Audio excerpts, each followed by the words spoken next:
yang mana telah memfasilitasi kami.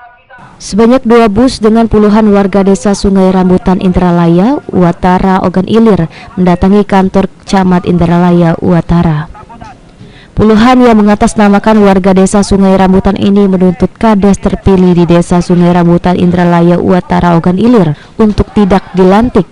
Pasalnya kades terpilih atas nama WL telah melakukan kecurangan dengan melakukan money politik atau politik uang. Sedikitnya puluhan saksi yang merupakan warga desa Sungai Rambutan bersedia menjadi saksi telah menerima uang sebesar Rp100.000 untuk diminta mencoblos kades tersebut. Salah satu saksi yang menerima uang Rp100.000, Ana mengaku diminta untuk mencoblos kades inisial WL dengan uang Rp100.000. Dari Ibu Eka Yanat, ini untuk pilihan kades Ibu Bapak Willy. Disuruh kapan dikasih?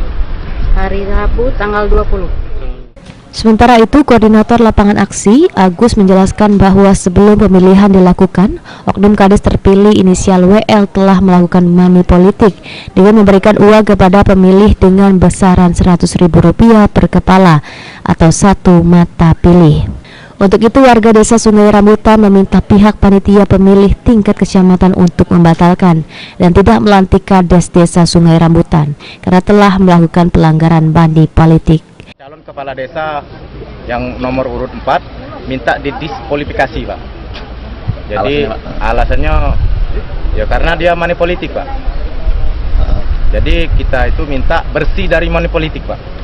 Pak, 100 per kepala, Pak. 100.000, Pak, ya? Iya. Makanya masyarakat Sungai Rambutan minta tidak dilantik kepala desa yang terpilih. Betul. Warga berjanji akan terus mengawal dan meminta pembatalan pelantikan kades ini dan mengancam akan turun ke jalan jika laporan mereka tidak ditanggapi. Ahmad Romawi, PAL TV.